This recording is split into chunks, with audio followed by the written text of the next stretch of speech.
Assalamualaikum, welcome to back my channel.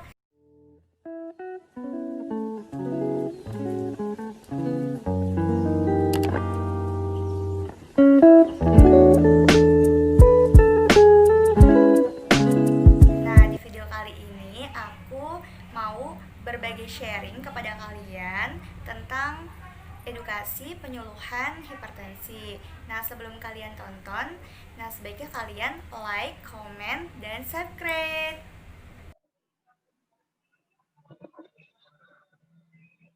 Sebelumnya, ada yang tahu apa itu hipertensi? Ya, hipertensi itu dikatakan hipertensi bila seseorang mempunyai tekanan darah sistolik atau diastoliknya melebihi 140 per 90 mmHg, normalnya 120 per 80 mmHg.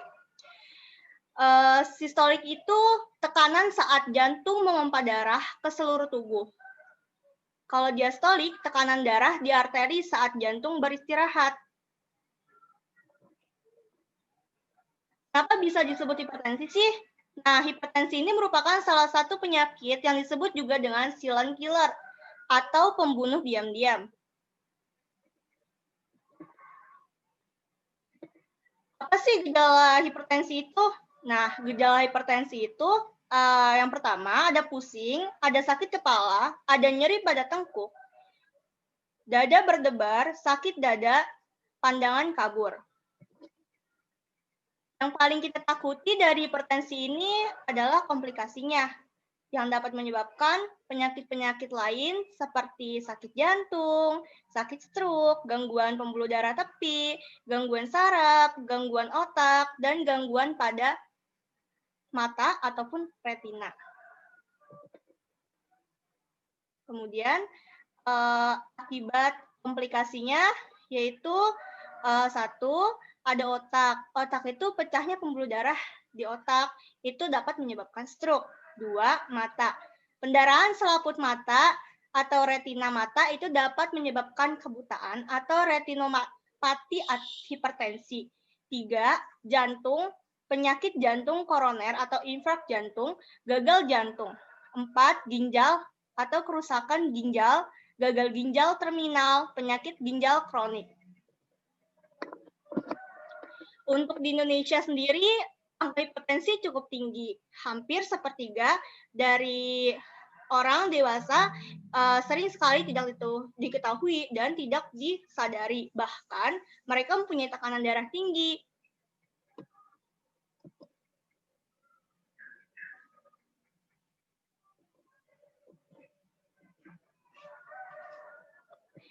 Nah, apa sih penyebab terjadinya hipertensi? Penyebab terjadinya hipertensi itu satu, tumor pada kelenjar adrenal, penghasil hormon adrenalin dan hormon non-adrenalin. Hormon adrenalin itu sebuah obat dan hormon yang memiliki reaksi terhadap tekanan, kecepatan, gerak tubuh. Kalau non-adrenalin itu kelompok katekomin yang di dalam tubuh berfungsi sebagai hormon neuron transmitter. Kemudian kedua ada kegemukan atau obesitas, ketiga ada gaya hidup tidak aktif, terus empat ada stres, ada alkohol, ada garam, perubahan jantung dan pembuluh darah, kelainan hormonal. Nah, kelainan hormonal itu ada tiga, yaitu hiperaldosteronisme, terus kemudian ada sindrom Cushing, terus ada phagocytoma. Nah, penyakit ginjal. Penyakit ginjal itu stenosis arteri renalis, kemudian ada tumor ginjal, ada penyakit ginjal polikista, biasanya diturunkan. Terus trauma pada ginjal ini atau lukanya yang mengenai ginjal, terapi penyinaran yang mengenai ginjal. Obat-obatan juga contohnya seperti pil KB, kortikosteroid kokain, siklosporin, terus ada penyalahgunaan alkohol. Penyebab lainnya itu ada kortasio aorta dan keracunan timbul akut.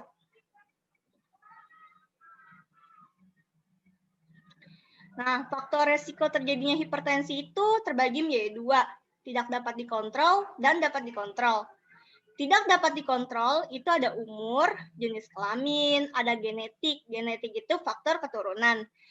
Dapat dikontrol yaitu berhubungan dengan pola hidup. Misalnya kegemukan, stres, kurang olahraga, merokok, konsumsi garam berlebih, konsumsi alkohol, gangguan jantung, atau contoh pembesaran jantung. Kemudian ada klasifikasi hipertensi. Nah, klasifikasi hipertensi itu terbagi menjadi dua. Ada hipertensi primer dan sekunder. Nah, hipertensi primer itu belum diketahui penyebabnya. Dengan jelas ya, hipertensi primer ini cenderung berkembang secara bertahap selama bertahun-tahun. Faktor yang berperannya itu ada umur, stres, psikologis, hereditas atau keturunan, perubahan jantung, dan pembuluh darah. Hipertensi sekunder itu cenderung muncul tiba-tiba dan menyebabkan tekanan darah lebih tinggi daripada hipertensi primer. Kondisi yang dapat menyebabkan hipertensi sekunder itu ada OSA, obstructive sleep apnea, ginjal, tiroid, tumor, kelenjar adrenal, dan cacat bawaan di pembuluh darah.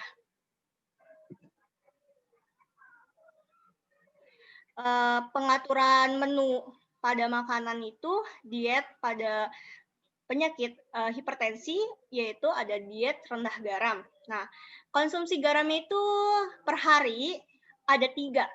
Yang pertama diet ringan, diet menengah, diet berat. Nah, diet ringan itu 3,75 sampai 7,5. Diet menengah itu 1,25 sampai dengan 3,75. Diet berat kurang dari 1,25. Kemudian ada diet rendah kolesterol dan lemak terbatas, diet tinggi berserat, terus ada diet rendah energi atau bagi yang kegemukan. Lanjut. Kemudian ada makanan yang dapat dikonsumsi penderita hipertensi. Nah, selain obat-obatan juga, yang pertama ada sumber vitamin C. Nah, ada daun singkong, contohnya sawi, brokoli, jambu biji, mangga, jeruk. Terus yang kedua ada sumber kalium. Contohnya seperti kedelai, kacang tanah, seledri, ada kacang hijau. Kemudian yang ketiga ada sumber kalium.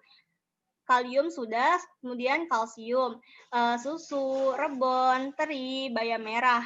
Yang keempat ada makanan tinggi serat, labu, terus ada jagung, ada kacang-kacangan. Kemudian ada sumber asam lemak omega 3, yaitu ikan laut, minyak ikan. Lanjut.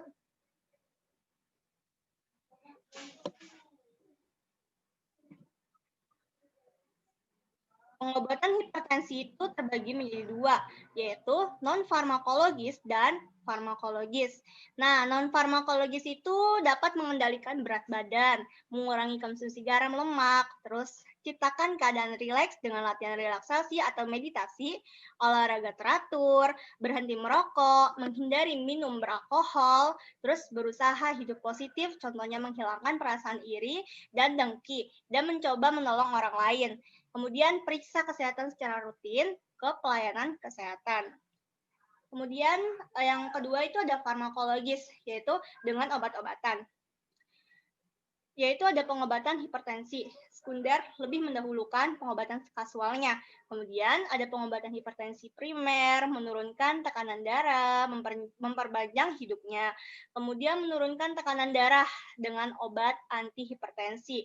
Contoh obat antihipertensi yaitu ada diuretik, ada beta blocker, ada ACE inhibitor. Kemudian ada pengobatan hipertensi dalam jangka panjang, bahkan seumur hidup. Oke, lanjut. Nah, bagaimana sih cara mencegah hipertensi itu? Gampang, cara mencegah hipertensi itu kita harus penuhi gizi dengan seimbang. Kemudian, kurangi makanan yang terlalu manis, asin, ataupun makanan yang berlemak. Kedua, ada pertahankan berat badan dan lingkar pinggang. Lingkar pinggang itu terbagi menjadi dua, yaitu lingkar pinggang pria itu di bawah 90 cm. lingkar pinggang wanita di bawah 80 cm. Kemudian yang ketiga, berhenti merokok. Keempat, batasi konsumsi dari alkohol. Kelima, hindari konsumsi minuman yang bersoda. Keenam, mengurangi konsumsi kafein yang berlebihan seperti teh dan kopi. Kemudian ketujuh, olahraga yang teratur. Yang kedelapan, konsumsi obat-obatan hipertensi secara teratur. Yang kesembilan, mengukur tekanan darah yang rutin dan berkala. Lanjut.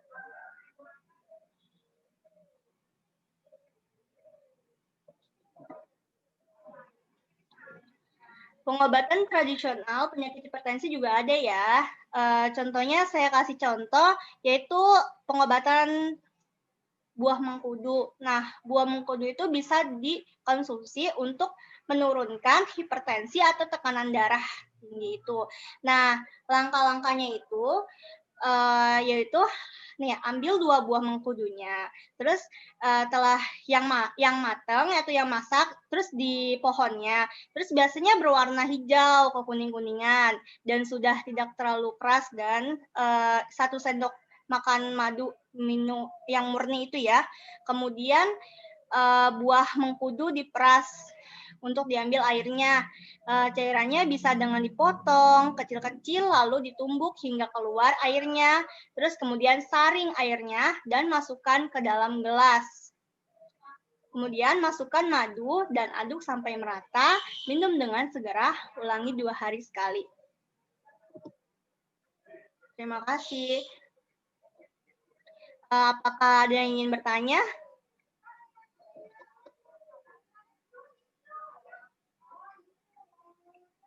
Baik, sekian dari saya. Wassalamualaikum warahmatullahi wabarakatuh. Waalaikumsalam warahmatullahi wabarakatuh. Itulah edukasi penyuluhan tentang penyakit hipertensi dari saya. Semoga bermanfaat untuk kalian. Terima kasih. Jika kalian suka, bisa like, comment, share, and subscribe. Bye-bye.